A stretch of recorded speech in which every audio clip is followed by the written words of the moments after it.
weekend of the 2023 Stanley Cup Final. Welcome to VGK Media Day, put on by the National Hockey League, where everybody descends from all over the world for the final two in the Stanley Cup playoffs. Darren Millard along with Ashley Weiss. Fun day ahead. Absolutely. This is, I feel like, when it really starts to feel real. You have every major media outlet here. You got the Florida Panthers practicing behind us right now. Golden Knights, of course, practiced at City National Arena this morning, but they're getting asked all kinds of questions. They're kind of seeing how big of a deal it is. It's finally the Stanley Cup Final, and what better place to do it than right here on the Las Vegas Strip? You know, when it became real for me, the coaches came out and the VGK logo on one side running practice and then the Stanley Cup logo on the other, signifying the Stanley Cup Final. I'm like, wow, that's cool. And the crest will be on both uniforms as we start this series on Saturday here at the Fortress. Dave Gosher, Shane Knighty are here. They will chat with Bruce Cassidy in just a little bit. Brett Howden's going to stop by. He's scheduled to visit with us. I got a question about the hair. Because he's got a secret. I think he's got a secret to get that helmet on because he was playing with it. And Kenny Albert, the lead voice of TNT, is going to pop by with Dan Duva and Dave Gosher to chat about the Stanley Cup Final. First time ever that TNT is going to have the Stanley Cup Final. That's going to be a great show. It's entertaining. We know that much. So whether you're talking about the pregame, the intermissions, the in-game crew, it's a stacked house. And then, of course, you'll have Dan and Gary on radio as well. You have the VGK Insider Show today. So everyone's doing a little bit of something. But like you said, a jam-packed show here. All packaged around media availability. There's some different questions being asked to the players. Media Day is full of that. We are aware of the long-standing tradition of tossing the oddity in there, but you also get some hockey talk. Let's go down to the floor for our first visit to Media Day. Yeah, one of many for sure. Playing on 4 different teams early in my career, it seemed like you were picking up a lot of little tidbits and things from a lot of different veteran players. Not that I can think of at the top of my head. Describe the balance? The bond? Oh. Yeah, we're super tight. If you're able to stay in one organization for 6 years, that's pretty special. And to have 6 of us that are still doing it, it's exciting. I don't think that, we have a bond that's that much different than anyone else on the team. I think the great thing about our group is that everyone comes in and has just such an open mindset and really wants to be a part of the group. This is one of the tightest hockey teams I've ever played in, and it's because everyone really enjoys coming to the rink and spending time with each other every day. As a member of the original 6, what does it mean to you to have a second opportunity to bring the cup home to the fans that have been so loyal to you guys for 6 years? It means a lot. It was obviously a great opportunity to be challenging for the cup in our first year. We've had a lot of good chances to get back here, and it doesn't come around too often. A lot of times it's just a bounce here or there, or coming up against a hot goalie can really change your fate. So you have to make the most of the opportunities, and I think everyone in our locker room is really excited about the chance we have in front of us. Is it different because of the history of this team? Is it like this is a whole red team as opposed to teams that have been around for so much longer? Do you feel like it's different because of the way that Vegas is managed? I don't think it's different. Obviously, I don't have too much experience to say otherwise. I think there's a lot of parity in the NHL, and there's going to be good teams every year that kind of turn heads. I think Seattle was a good example of that this year. They were pretty close to playing against us in the conference finals after having a season where they didn't make playoffs. And you see 2 teams here, and one of them's going to win the Stanley Cup for the first time, so that's obviously exciting and exciting for the fans. Dave Gosher, Shane Knighty, Bruce Cassidy, head coach of the Golden Knights. And Bruce, it's amazing for Shane and I guess a lot of us that were here since day one, that here we are doing this twice. We feel very fortunate, but for you, in your first year with this organization and leading this group, what's this mean to you to be back in the Cup Final for the second time in your career? Well, it's what we play for and coach for. I had a chance like you guys did a few years back, didn't work out, so nice to be back here getting another opportunity. I look at it and been in this scenario. I was fortunate as a player and did it again when this team went. And I think if everything goes on, and it's a bit of a circus with everything, but do you maybe enjoy it a little more time, a little more this second time around after doing it once? Kind of forget that first time. the second time take it all in? Yeah, some of it's a blur too. You're Yeah. new to it, and I don't know. It's just a little different this time. It's a little more of business, whereas I think the first time, because you haven't been there, you are soaking everything in and trying to enjoy it. You still want to do that here. Don't get me wrong, but there's just such a big picture focus that you still have to have, I think, as a coach and the players. Now, the players should turn the switch off and on a little more because the physical toll on them. But at the end of the day, for coaches, I think we're always thinking about the next game and the next lineup and the next this, the next that. So this time around, I want to make sure I balance it well enough. How have you balanced this time, Bruce? You guys entered your series earlier this week, had a couple of days off for the guys, some practice days. How did you best decide how to spend that time to get ready for game one? Well, it's very similar to the Edmonton closeout going to playing Dallas. I think it's the exact same timeline. We flew home the following day after a win, so the players got a little bit of fun together after a win. And then the full day off the next day. So if you had treatment or anything, you come in, and then you're back on the ice so that when you're checking back into work, it's time to work. And that's how we handled it. So we had 2 practice days. Today was better than yesterday. That's what I expected after being off the ice. And tomorrow we'll get back at it. So I like the rhythm of this, similar to the other one. And I thought we started the Dallas series well, and hopefully we do the same. I've always wanted to ask, I have an idea, how you guys prep. Obviously, the Western Conference teams, you played a little bit more. Now you face somebody you don't see much from the East, although you're familiar with the East, which you said coaching in that side for so many years. But what's the prep like for you and your coaching staff right now to go forward? And don't have to give away secrets, but anything you can share, like kind of the process for you guys to get the players up to speed. No, what we did is on that off day, we had our analytics group put together some stuff that might be useful to us. Yeah. Some of it is, some of it isn't relevant as you go, and you use what you need. So that was first and foremost, to get acquainted a little more with Florida players, individual tendencies, team tendencies. Each coach goes through his area, and we go through some video of, your D zone, your neutral zone, and forecheck and breakout. So they present, we look at it, I chop it all down to a manageable amount of clips, and the guys present it to the group. So we did kind of half on one day, half on the other. Tomorrow we'll refresh some special team areas, some maybe face-off tendencies. So you're giving them 3 days of information, but I don't feel like we've overloaded them. That's always the balance. What do you need to know, as opposed to let's just go play and we'll figure out what the Panthers are as we go. I think that's the way the players want to do it. As coaches, we kind of don't want to be surprised by anything, so we sometimes give them too much. I think I've learned to do a better job with that over time now, to just sort of give them okay, this is the nuts and bolts of it. Some things are going to come up where you're going to see how to play against Tkachuk and Barkov, and how to attack Ekblad, all those different things, and how to get Bobrovsky maybe fight, whatever. Those things will all play itself out as we go. All that being said, Butch, Cliff Notes version, what do you make of the Panthers? What do you see on tape? Well, I think what they've become is a balance of a line rush team and an ozone team, right? I think before they were heavily tilted towards the rush, and Paul Maurice has come in and publicly stated they need to be better at below the goal line, low to high, greasy goals type of things when the rush game gets shut down. So they've done a really good job with that. They get to the interior ice well, so that's going to be a big challenge for our D. I think our D will be accepting of that challenge. They've had it with Edmonton and Dallas, and so they know what's coming. And they're getting the goaltending, right? You don't get this far without the goaltending. We're getting the goaltending. They're getting the goaltending. And they both came from guys that maybe, during the regular season, Aiden was out for injury, and Bobrovsky missed some time as well. But they've both found their games at the right time. So you got 2 teams I think will play inside, and 2 teams with good goaltending. So I would suspect it might be a lower scoring series, but who knows, right? I do believe we have the ability to score, and I think our numbers back that up 5-on-5, and that's the advantage we may have over the Carolinas and Toronto that didn't score. Boston scored a lot. They didn't defend as well as they needed to, but at the end of the day, that's what I see with Florida. They found ways to win against some really good hockey teams, and that's why they're here.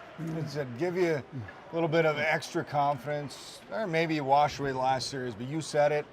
I watched, Dave, we talked about it. Last game against Dallas, the best you've played in playoffs. Is that, kind of a good feeling that hopefully you can build off that game? Well, what it did was, so you all of a sudden you're up 3-0, and that seemed to I don't know how you guys felt, but to me it seemed like the series just started. We're up 3-0. Yeah. What the hell happened? There's 2 overtime games, and we're up 3-0 in their building, and you know what I mean? It's not how you script it typically, but then all of a sudden it's 3-2, and So now you get punched in the face a little bit, and it's time to dig in, and we did. So the response was unbelievable, our team. So I think we'll have been better off going through that series, and maybe that's what hasn't happened to Florida since their first series with Boston. They got punched in the face early, but not a lot since then. So, we'll see how that plays out, if that works to our advantage or the rest helps them.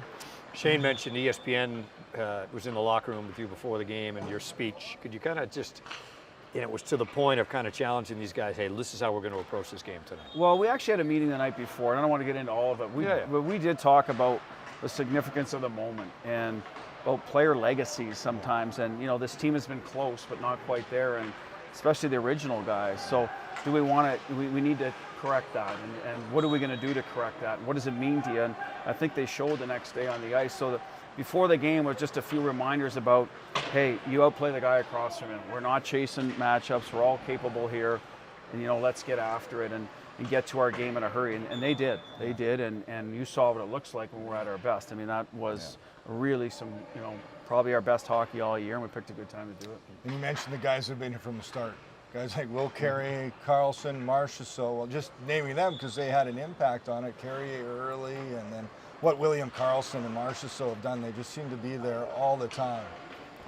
Well, and they are the originals that felt the sting of losing in the final, right? So the guys that have been there and lost, I'm one of them. You want to, you said, get back, and it's correct is not the right word, but you want your second chance to get it right, for lack of a better term. And I think they fall into that category. And so, and then you've got guys that have been there and have won. And when you win, you want to repeat. You want to do it again, right? Because it feels so good. So you got the Petros and the Martys and the Barbashevs. So we've got guys that have been on the right side of it, and we have guys that were on the side that hurts a little more. So you put them all in the same room, and I think it can be a pretty good combination. And especially if they're using that with their ability and skill and the way we play a team game. I like our chances, and I like the fact that, like I said, we had to sit down against Dallas and sort of reset a little bit to get back to that place. And we'll see, because after that Dallas game, honestly, you'd like to play again the next day. The way that game went, let's go. But I think we're old enough and a veteran enough group to realize that we can get back to that game, or we're going to have to. Your introductory press conference here, Bruce, you said, look, I want to get my name on the Stanley Cup. Yeah, I do. What's it like now that you're 4 wins away from realizing that goal? Well, I think so that's a bit of the conversation we had too. Like, it's okay to dream on days off a little bit, right? So okay, this is why I'm doing all this, is for this reason. And but right now, the folks, you got to get to 13, right? Before they win number 13, then it'll be 14. So listen, for a guy I'm a hockey guy. I tried to make it as a player, and ended up having to wasn't there, and coaching door open. So now I want to coach, and you want to do it at the highest level. And the highest level means the Stanley Cup, right? So that's what you're doing it for. I think player, coach, trainer, everyone wants that end goal. I was going to say, it's important, and I know every team handles it differently. I remember when I was part of Boston, we wanted to show what you're playing for. We thought to bring in guys who had won rings, and everybody's different how they did, but how do you maybe balance that with the guys, giving them enough, okay, yeah, this is what it's all about, but kind of pull them back to stay in that moment? Well, we, as I said, it's okay to dream. We did discuss it, and then we've got, like I said, I think 5 or 6 guys like Chandler. Hey, bring your ring in tomorrow. If that's what, But I think the Carlson Smith, the original Misfits, I think that they tasted it, right? They were so damn close that I don't know if they need that last nugget. Maybe a few guys do. At the end of the day, that stuff gets sort of pushed to the veteran guys, and I think hopefully they handle that in the right way, and I think we have. And maybe as we get closer, that there'll be other things we'll do. But I think right now, just what's in front of us and the magnitude of it should be enough for our guys. I hope. You ready for this building to get wild? Yeah, I love this place. It's loud. It's a great place to coach, and I know the guys feel the energy in here. And it's funny, there was a stretch this year. It's like, are we ever going to win in this place? Like, we had the toughest time. I don't want to remind the fans out there, but we could not score in here to save our life. And I'm like, what is it? And then eventually we got over that hump. And I thought the second half of the year, or the last third of the year, whatever it was. All-Star break-in. Yeah, that was probably it, right? We really got dialed in and started playing like we can here, and send them home happy every night. Last one I had for you, Butch, was you mentioned the Golden Knights came up short in 18. You were part of the Bruins in 19. What do you take out of that experience then that could be of benefit now to try to get a different result maybe? Well, I think it's for a coach, getting caught up in you know, if there's a certain play or officials or those things, you can't let those things bother. I think we've done a good job as a team not allowing, if it didn't go our way, to sort of, you know, lose our focus and put it on something that's probably irrelevant now, right? You got to control what you can, so stay in the moment. I think what I've also learned is between games, we try to do very little in terms of hockey stuff for the guys. Let them completely mentally sort of reset. Give them a few tidbits, or assistant coach maybe grab a guy here last night. This is what we were talking about, but in general, not go right to the video the next day. And I can't remember what the sequence was in Boston, to be honest with you, but I know this year we've tried to really sort of, if it's a day off, it's a day off. Come in, get your treatment, and get out of here, and then tomorrow we get back to business. Butch, thanks for this. Good luck in the series. All right, This will be thank you. Great, Thanks for having great me, to guys. have you in the final here. Yep. Bruce Cassidy, his team on the verge of going to the Stanley Cup Final in his first year as the coach. We're going to head back down to the floor. He said media day well underway. We'll check in to see what some of the players have to say. Enjoy it. You know, I know it sounds cliche where it doesn't happen very often, but it doesn't. You know, we've come close a couple times since I've been here, but you got to enjoy it because it goes by quick. I see you're going to be seeing Marco and Daxo go along the series. How do you both them out? Well, they're different players, those two. They're both strong physically. You can't let them have the puck for too long because they'll make plays. So you got to make sure to stay on top and take away their time, take away their space, because they're obviously strong, good around the net, so keep them away from the front of the net. You're welcome.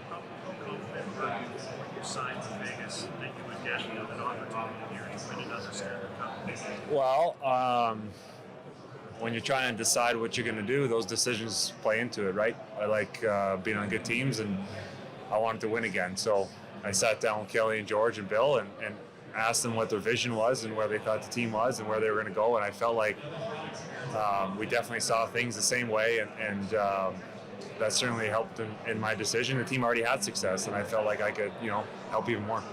I know every team is different. It's hard to compare one to another. But are there any similarities that you see in this group from the group in St. Louis? Well, I think our back end is similar. I think we're big and we can all skate, move the puck. That's a big thing. I think we play 6, which for the most part we started to do in St. Louis near the end there, and I think we have some depth. That was a similarity too. And Barbie at that time was playing on our, I guess quote unquote fourth line, and that line was pivotal for us. And look what our fourth line, I don't even want to call them that, but look at our, Will did, and with Coley and Wazzy in Game 6 there. I mean, it's just we have 4 lines that are capable of contributing.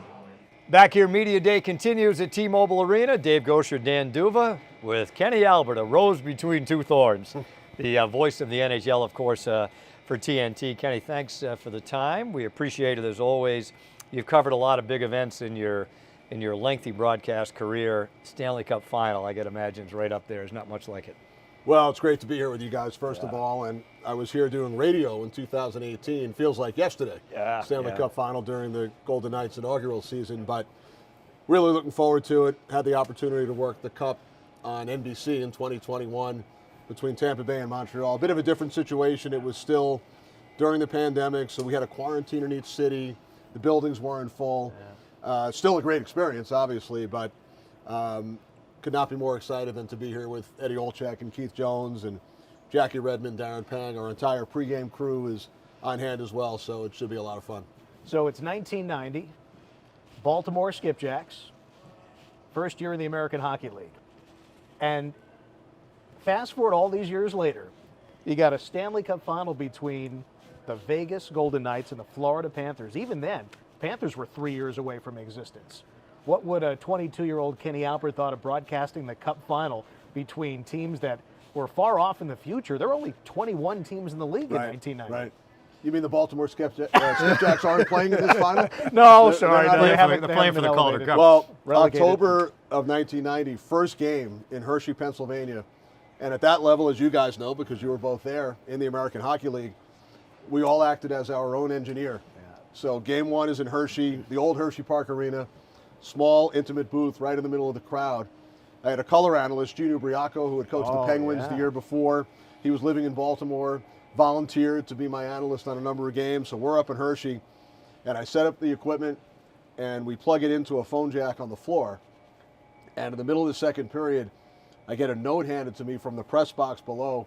call your station, you're off the air.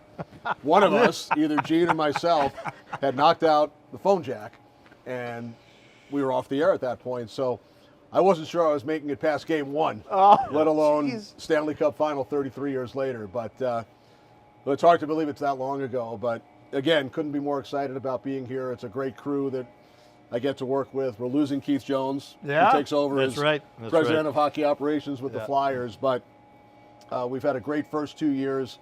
A game every Wednesday night during the regular season. We were here in Vegas a couple of times this year, and can't speak any more highly of my partners than what I've told you guys over the last couple of minutes. And we're thrilled to be here for the final. Should be a great series. Yeah, and TNT, of course, the friends over at Turner covering this final. Last year you got as far as the conference final, so it's the first with this group for the Cup.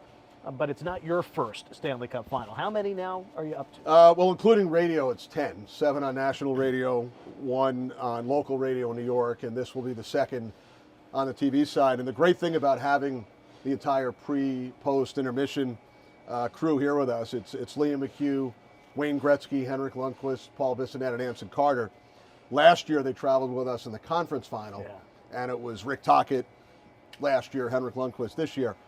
But just being around those guys on the off days and listening to the stories, having meals with Wayne and all of the others. And last year we went to a junior hockey game at Edmonton with the entire crew. So, you soak in the atmosphere and a lot of it via osmosis. But just the synergy with the pregame crew being in the building, being here in Vegas is a big part of what makes it special. What do you make of the series, Kenny? I mean, you've got a Vegas team that it's hard to believe it's their second time in 6 years of existence. They're in the Cup Final, and it's been a long time coming for the Florida Panthers, but it seems like they've caught something, some sort of lightning in the bottle here in the playoffs. Right, second time in 6 years and fourth trip to at least the semifinal or conference final for the Golden Knights. And I've watched your team from afar during the playoffs, haven't worked any of the games. We were scheduled to work Game 7 against Edmonton, but it didn't get to that, so I was prepared to work that game, which helped out with a lot of the preparation prior to this series. It was already done.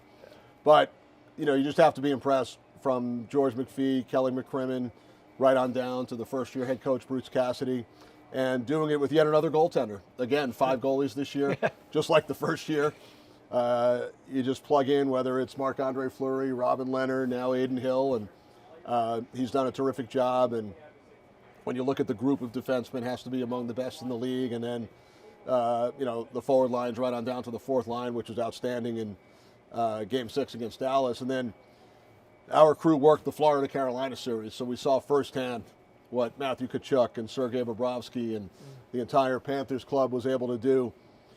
I don't think anybody expected that series to be a sweep, let alone a Florida Panthers sweep. Every game was decided by 1 goal, 4 overtimes in the first game. So when you look back at the Florida story, it's probably similar to the Golden Knights in year 1, although Florida did win the President's Trophy last year.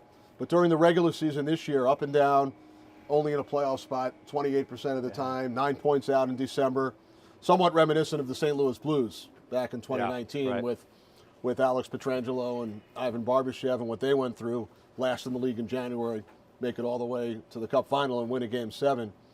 But you have to give Florida credit. They hung in there. They made the playoffs during the last week of the regular season. Down 3-1 to Boston. Marchand breakaway right at the end of Game 5. They win that one in overtime, win Game 6. Trailing Game 7, 3-2 in the last minute, win that game in overtime, and then they go on to beat Toronto in 5, Carolina in 4. So they've been a tremendous story. The 4 overtime game. Is that the longest game you would have done? Yeah. It is. Yeah. I had worked 3 games that went to triple overtime. Yeah, I've done a couple of those. Never a quadruple overtime. It's the longest one you've done, Yeah, double. Yeah, but I've never done a 20-inning baseball game like this. 20-inning baseball game and never went to the men's room. Right. 6 hours, 53 minutes. Mets Cardinals? Mets Cardinals, 2010. 2010. Yeah. That would have been my worst. With my 12-year-old bladder, my worst nightmare. Never left the booth. I did go to the men's room between the first and second and the second and third period in the 4 overtime game. Yeah. But a lot of it's mental because you think the game will end earlier, right? Yeah, that'll be fine. You never expect us to go 4 overtimes. Yeah. I was fine, during right up until Tkachuk scored the goal. Wasn't tired, felt the energy. the next day, Yeah. felt like I was either hit by a truck or had just gotten off a red-eye flight without sleep. Now, were you ready to go to the men's? Because he scored late in the fourth over. Were you going to make a bathroom visit after the fourth overtime? I don't think so. I didn't feel like I had to. Did not feel like I had to go. Buckle up for the long haul. I was ready for the fifth overtime. I'm not sure Eddie was. He was giving me looks every time I mentioned, all right, now it's the 15th longest game in NHL history. Now it's the 8th longest. Now it's the 6th longest. Eddie wasn't too happy with me that night. How do you prepare for these games, Kenny? I mean, you cover the Rangers, of course, most of the season. National broadcast part of that. How do you prepare for a Stanley Cup Final series? Well, I think the playoffs are easier once you prepare for the first game of a series, and then you're living it. So there's not as much preparation. You still go to the practices and talk to the coaches and do all the reading. But most of the preparation for me in the playoffs is before game one. And again, I worked the last 4 Florida games, so that portion was done. So I'd say if a Golden Knights fan maybe knows Sergei Bobrovsky, Matthew Tkachuk, beyond the headline stories with the Panthers, what else should a Golden Knights fan be looking for? I think the Stahl brothers is a great story, and they just beat their brother Jordan in the last round. But Eric Stahl won a cup in 2006 with Carolina, goes to the final 2 years ago with Montreal, and then he's out of the league last year. Played in the Olympics, didn't play in the NHL, signs a tryout contract, a PTO in Florida because his brother signed there, and now he's the anchor on that fourth line. You know, a number of other, Carter Verhaeghe, who was up and down with Tampa, was on one of their cup teams but didn't play much, scores 42 goals this year. Brandon Montour has been a great story, set a franchise record for points by a defenseman, a guy that's been in the league 7 or 8 years, but really took off this season. And then you have the 2 high draft picks, Aaron Ekblad and Barkov, who have been in Florida for 9 to 10 years. That's an amazing note. The Panthers only have 3 of their own draft picks, and the Golden Knights have only 1 in the lineup. Nick Hague, right? And it's only 3 on the Florida side. It's Lundell, Barkov, and Ekblad. Yeah, that have been there. Everybody else was acquired by a trade, free agency, or waivers. And first-year head coaches in both situations. Paul Maurice, of course, had been in Winnipeg. Bruce Cassidy had been in Boston, and now here they are. They meet in the Cup Final. Head coaches who I'm pretty sure, and I'll have to double-check this, played against each other in the OHL in 84-85. That was the one year they overlapped. Wow. Paul Maurice in Windsor and Bruce Cassidy in Ottawa. One of them only played, I think, 28 games that season, so it's likely that they played against each other. You weren't broadcasting those. I was not yet, not yet. Contrary to popular belief. But Cassidy was a first-round pick by Chicago. Maurice was the last overall pick by Philadelphia. Never played in the NHL. Both started their coaching careers pretty early, and they've both been to the Cup Final. Cassidy with Boston and Maurice with Carolina. Yeah, we were in Edmonton for the second-round series, about to chat with Bruce. They've got that legacy room, the Hall of Fame, all the artifacts, and we were about to begin the interview. And Bruce looked up at all the pucks, and they've got all the multi-goal playoff games, and he points at a couple. Jari Kurri had a hat trick and a 4-goal game against the Blackhawks. Bruce didn't play, but he was an extra for those games in 1985. Wow. He remembered, and you can't look that up because he didn't play. He had the memory, though. Yeah. Great stuff. Speaking of memories, in September, a book is coming. Your first? I've heard. My first. A Mike for All Seasons. Now, the question I want to know, how far into the archives did you go in putting this book together? That's a good question, Dan. A lot of it was up here. I did have to fact check a number of things. But really started it during the pandemic when we were all home and had a lot of time. And it's something I had thought about for a number of years. We all have a lot of stories, right? And all 3 of us speak to high school and college students, sportscasting camps, and we get a lot of the same questions about our careers and the path that we went through, and memorable games and favorite color analysts. I'm sure you guys get these questions all the time. So decided to put together an outline, started writing it during the pandemic, finished it up last summer. And it's a compilation of stories about early life, growing up into the high school and college years, the broadcasting that I did back then, the minor league days with the Skipjacks, including a prank that was played on me, a fake arrest set up by the one and only Barry Trotz, who was our assistant coach in Baltimore. He was my road roommate for 2 years. Now he's the 3rd winningest coach in NHL history. I was arrested in Sydney, Nova Scotia, and for about a half hour, Is that the only time you've been arrested? I think so. Okay. For about a half hour, I had no idea what was going on. So that's one of the stories in there. Story about a fake interview I had to do with Mayor Bloomberg in New York after Game 7 of the Yankees-Red Sox Oh, I know in that one. 2003. You've told me that one. And it's 1 a.m, and I was doing the interviews in the clubhouse, and we were done. Fox had gone to the late local news. And a gentleman comes over to me who was with the mayor, and he said, would you wind up interviewing the mayor next? And I said, we're off the air. He said, can you fake it? He didn't want to lose his job. So I did a fake interview with Mayor Bloomberg for 5 minutes. Does the mayor know that? Or is he going to, when he reads the book, he'll find out? I don't know if he knows. I've told the story on a number of interviews and shows, so it's possible that it's gotten back to him. Stories about the 20-inning game, about other memorable games. It's a combination of, again, stories about early life, getting into the business, working each of the 4 sports, differences between radio and TV, Olympics, the COVID years when we all work games off monitors.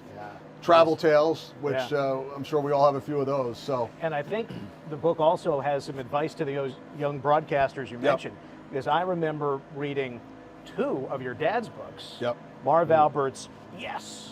That was in the late 70s. And then I'd love to, but I have a game. And it's one of the best. I thought about using that title and then putting the number 2. I'd love to, but I have a game 2. But I decided to go in another direction. That's great. I have to read through both of them. And the forward, it's a 2-part forward. My original idea was to ask somebody from each of the 4 sports that I've worked with. But I was told by the publishers, too many names on the cover, too much clutter. So we narrowed it down to Wayne Gretzky and Walt Clyde Frazier. Oh my God! So those are the 2 Can't be forwards. those 2. Wow. Well, Dan and I would both like a free autograph copy. Yeah, that would be a nice touch. I have a couple right over there. I know the idea is to sell the books. Last question I had for you, Kenny, and you've called so many of these big events, and the championship winning call. I remember your call of the Lightning strikes twice, Tampa winning it back-to-back a couple of years ago. Where do you fall on how much thought do you give it? I remember Bruins won the Stanley Cup in 2011, and quite, full disclosure, I gave it a little bit of thought, but I didn't want to give it too much because I felt like then I might screw it up. Right, Where do you fall? I'm with you. Yeah. I don't want to come in with a prepared couple of sentences. You want it to sound natural, right? But I did start thinking about it the day of Game 4. Tampa was up 3-0 in the series, wound up losing in overtime. They actually got a power play in overtime in Montreal at the beginning of overtime in Game 4, wound up losing that game and then won it back home. So again, I don't want to come in with a whole scripted couple of sentences for the winning call, but I did start to throw around some ideas in my mind, as I'm sure you did with the Bruins. And I think the Lightning strikes twice came to me earlier that day, the day of Game 4, because they had obviously won the year before. And as it turns out, ironically, Chris Cuthbert, the great Chris Cuthbert, who's here, he'll do the series on Canadian television. He apparently had a similar line. We didn't talk about it with each other, and I found out the next day that he said almost the same thing. That's. I remember Doc Emmerich saying at one point, Vin Scully had said to Doc, moments like that, don't leave it completely to chance. And I remember thinking to myself, if it's good enough for Vin Scully and Doc Emmerich. One of Doc's all-time great Cup-winning lines, I remember when the LA Kings won. It was so simple. The Kings are the Kings. The best. Great. Just a great call. So, Kenny, thanks for this.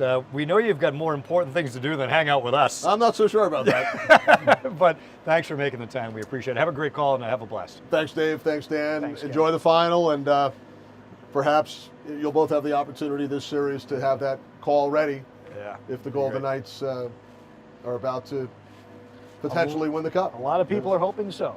Knock on any wood you can find. There you go. You too. Kenny Albert joining us here, Media Day. We sent it back downstairs. Hear what some of the Golden Knights had to say as we're getting ready for Game 1 of the Stanley Cup Final. So what's surprising is this city got an expansion franchise a few years back. Are you surprised at how hockey is being popular in this town since the team has arrived? Whatever I thought before, I was certainly impressed when I came here and played the first time. I didn't, to be honest, didn't put much thought into whether hockey in Vegas would work or not. I had other things, to think about and deal with. I think that's kind of more up to the league and the commissioner and all that. But, when I'd say a lot, I've been on the receiving end of you know, that team the first year, and you know they swept us in the playoffs, and you know, this building is a really special building to play in, and again, I've been fortunate to be on both sides of it. Seemed like the first time I came here, I blinked and we were down 3-0. So, but no, I mean, it's obviously, even just in the years that I've been here, to see the way hockey's grown in this town is pretty cool, and that's partially what the NHL is all about. You want to get, oh, thanks, man. You know, you want to grow the game. You want to make it more popular, and you see that with, you know, little kids, not just little kids, but adults, people embracing the game, embracing the Knights, and you know, I think that the early success that they had, you know, certainly helps. But you know, I would say that hockey in Vegas, you know, they certainly has been a home run. Last one here.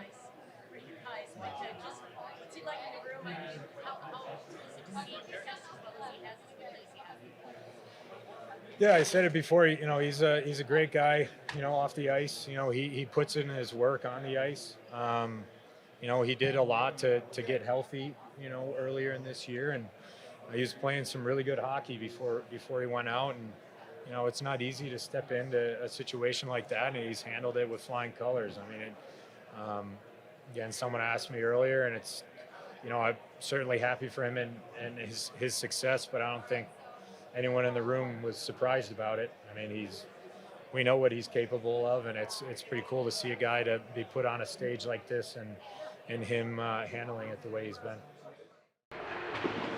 Back up here in Section 7, Ashley Weiss is back with me. I'm Brett Howden.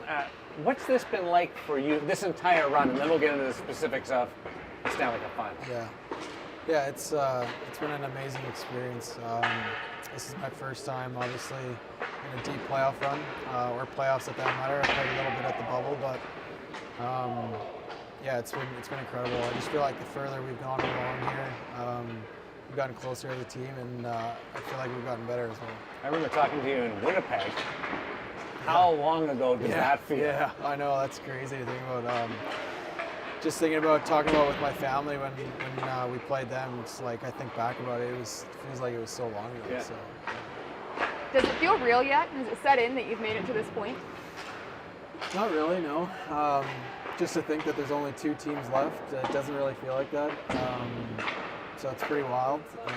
But yeah, it's kind of weird when you sit back and think about it, but just trying to stay in the moment. You mentioned the family back in Winnipeg. Who has been the most excited throughout this run? Who's been the most nervous throughout this run? Well, I mean, my whole family for sure, but I'd say more so my dad and my brother. My brother was my idol growing up. He was everything I wanted to be. He's playing hockey overseas still, so for him to be able to kind of reverse the roles, and now he's watching me, it's pretty special. Is that emotional at all? Yeah, I mean, it's to me, it's just crazy. He's 6 years older than me, and I always dreamed about doing what he did. And I eventually went on to play in Moose Jaw, where he played junior, and wanted to get drafted just like he did. So to be able to have him here, and he's going to be coming to these games, it means a lot.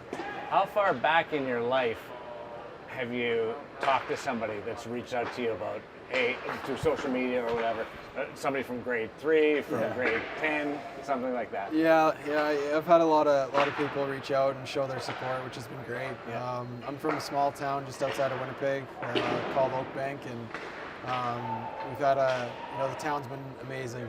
They've shown their support, and pretty special to see all the people that have been watching and cheering along. Well, you know this, the Prairies love putting up signs when you go into town. Shane's got one in Neepawa. Do you think we can get a home of Brett Howden sign? I won't be the one asking for that, but hey, they can do it. They can do what they want. How's the hair? There's a plan to this question, by the way. Okay, how's the hair? I don't know. Like I just said before, I haven't seen it in a while, so I don't know if it's a little chaotic right now.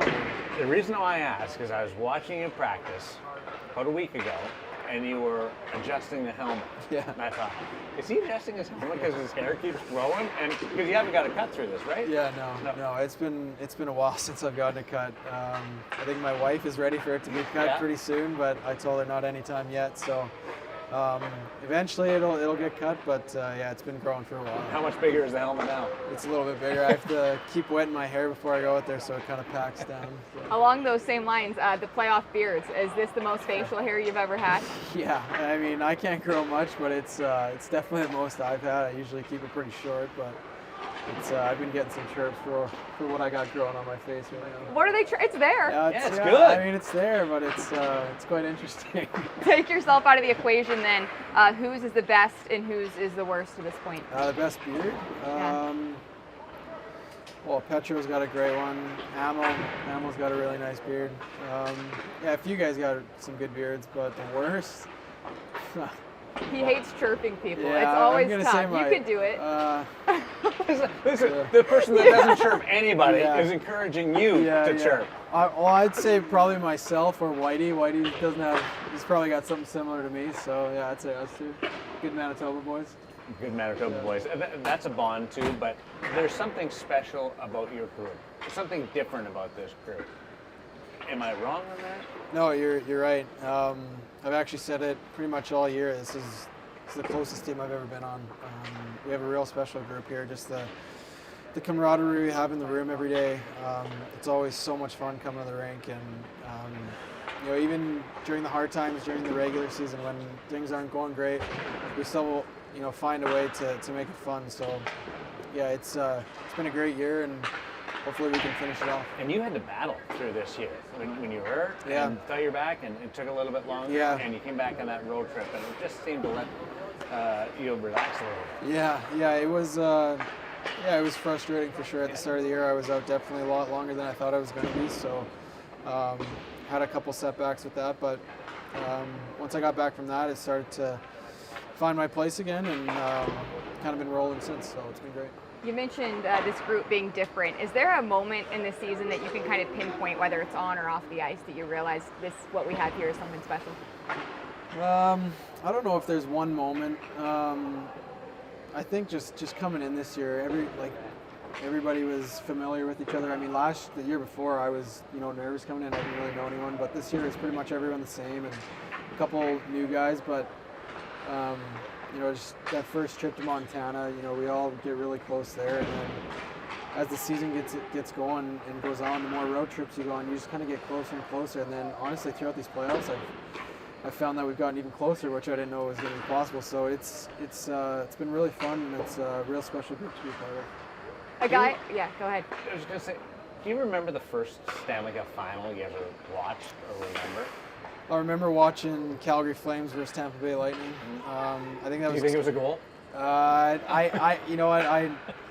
remember all that controversy. I don't remember the play exactly. I remember there was a ton of controversy with that, but I think that was the first one I probably remember. I just remember I'm from Calgary, so that was like our team growing up for a little bit until we moved to Winnipeg, but. That's probably the first. Put yourself in those shoes. Yeah. And now you're here. Yeah, it's pretty wild. When you put it like that, it's pretty crazy to think about. Yeah.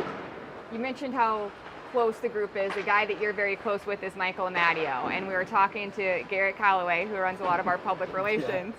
And as you know, and fans know if they've been watching some of the NHL content, they put mics on guys throughout games. And Garrett encouraged us to ask you about Michael Amadio wearing a mic during the game. Do you think they're getting anything good behind the scenes there? Because he's quiet with us. He doesn't say too much. Yeah, I think he probably kept a bit more quiet, knowing that he had a mic on. That's hard to do. Yeah. Whenever I get asked to do the mic, I don't know, I just feel like I'd be thinking too much. So when they gave it to him, I was kind of wondering the same thing. There's no way that he said a whole lot, but he probably says a lot more when he's off camera. So you're conscious of that thing? You don't just fall into playing? I don't know. You must. I mean, I've never done it, so just the thought of it, I don't really want to hear myself after. But I'd assume once the game gets going, you just kind of forget about it. So Yeah, I'm just rather. I like the guys stay away. that are wearing the mic. Don't tell your teammates. That Oh, yeah, can then go up and get try them to and say something. Yeah. I like those guys. That's kind of what Ashley's doing to you, trying to get chirp stuff. Who would be the most entertaining To listen if to? we had an uncensored mic'd up? Marchie for sure. Marchie? Yeah, Okay. Yeah, Marchie or. Yeah, I'd like to hear It's Phil. definitely got to be him. Phil would be pretty funny too. Just from I think John would be pretty good. Awesome stuff. Congratulations on this. It's been great. And that first game back in the middle of the season where you asserted yourself and you rolled right on through that. And we're really happy. And Ashley and I love spending time with you. So thanks for doing this. Thank you. Let's go back to the floor for more from Media Day. Kind of going around with the team, it hurts to win or winning hurts, but that even kind of resonates with the goalie position as well. Can you just kind of talk about just the ups and downs this season from that group? Yeah, no, I mean, most of the downs have just been injury problems, right? I wouldn't say there's been any time this year where anybody's really been concerned with about the play of our goalies. So, sure, off night here, off night there, whatever. But I feel like it's been pretty consistent. And yeah, I mean, we have a good goalie room in there. So, like, if one guy gets hurt, it's like you look at the next guy, you're like, hey, it's your time. Here we go. Like, let's keep this rolling. So, no, it's been a good, healthy environment. Is there a moment in the last, say, month or even a couple of months that crystallized what you guys could do, that this was all possible? Can you think back to, like, oh, we actually have a chance to get to the Stanley Cup Final or win the Stanley Cup? This team is good enough? I think we've kind of proven it all year. I mean, we started the year, I don't know what the exact record was, but like 13-2-1 or something. So we got off to a hot start. And then, sure, of course, you're going to have dips throughout the year. But I felt like throughout the year, we kind of proved it the whole time. We finished first in the West. So I don't really know if there was a moment where it was like, oh, we can win this. I feel like everybody in our rooms kind of had that thought all year.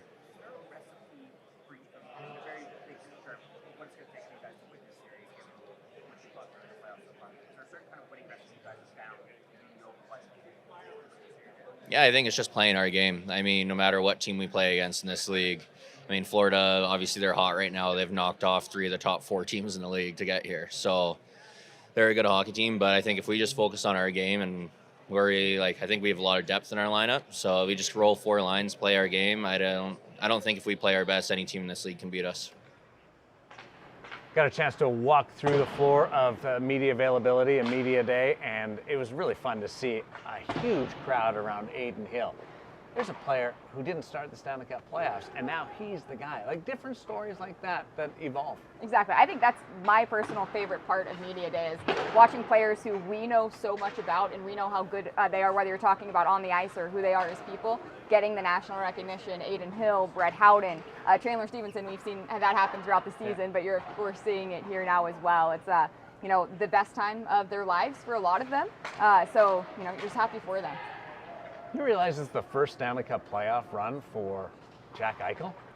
You wouldn't know it. No, wouldn't you know wouldn't know it by watching. And now he's in his first However, final with everybody else. Yeah, it's another one of the guys that you're just so happy for. There's been, so much said about him in the media over the years, a lot of which, has been storylines that he doesn't want following him. So to watch him flip that script has been one of the most special parts of the season. And again, you're talking about not just who he is as a player, but who he is as a person. I think everyone's starting to see who that person is and how he is as a leader, the personality involved in it, all that jazz.